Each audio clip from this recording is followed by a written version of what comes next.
The current intelligence suggests that the next move may either be to arrest Dan Magic or an attempt to frame him before Christmas. Embera yonna ewambega etegeeza nti ekigenda okuddibwako essaawa yonna either kwe kuteekawo enteekateeka ekwata Dan Magic oba okuteekawo enkola yonna ey'okumusibako amatu g'embuzi omuli isengo nga sekukkulu tennatuuka. It is also alleged that the senior figure ordered mbwera ebigambo bino byenvubbogerako waggulu awo byonna byateekeddwa abanene mu gavumenti ya Nywando Esoferi nga n'ennyando kaali. Wulira. Omwana oyo either mumuggyeewo oba tumukwate. Wulira bulungi nnyo. Omwana oyo either mumuggyeewo oba tumukwate nga tetunnatuusa Christmas. That man, either eliminate him or make sure you arrest him before Christmas. Kalikade mu Luganda n'enkaza mu Luzungu. Sources further claim there is a plan to set him up using a lady especially involved in the stage material, neither ammunition or military attire, to fabricate evidence. Ensonde z'esigga zigenda maaso ne zigamba nti waliwo enteekateeka namutayiika Dan Magic okumutega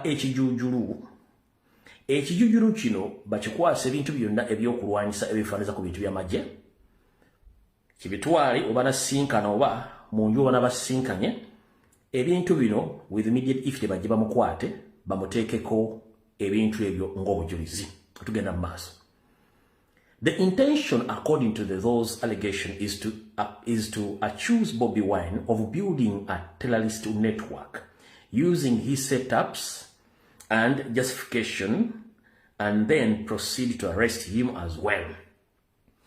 Ekigendwa mu kino kyonna kwe kuteekawo embeera eteeka His Excellency Robert Kyagulanyi Ssentamu nga omu ku bazimbye abatujju mu ggwanga saako n'okuteekawo okakafu obulaga nti ebintu bino byonna abadde abikola era akwatibwe bunnambiro.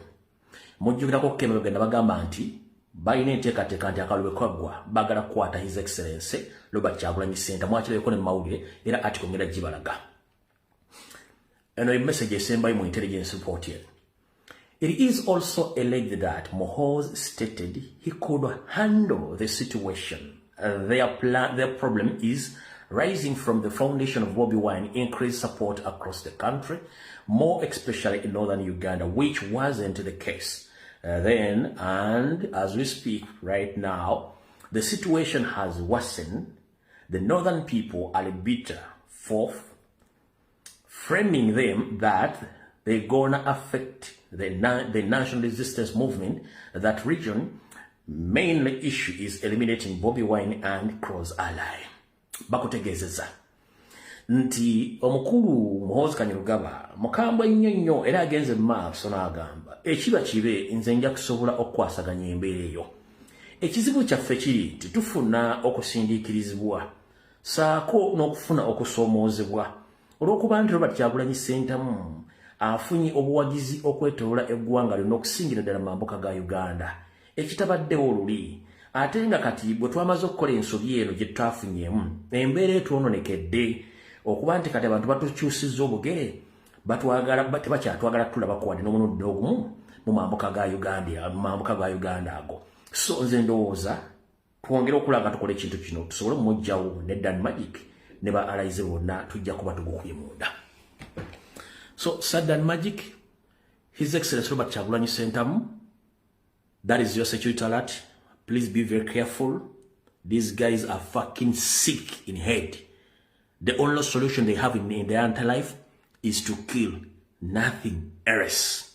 Your security alert ekozechi ewedde okujja kaliko embagambye ka article kenjagala okubali falingako kwekyo ekibadde mu message eno kekano wano wamanga.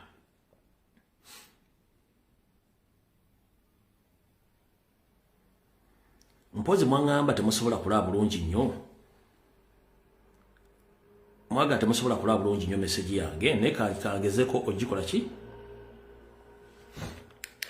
Message yeyo consulate mugira bulungi nnyo. Oba kangezeko teekano nga bulijjo mwangambi nti ogikyusaamu wano ne tulaba kikola. Message yeyo. Muza musobola ogisoma bulungi.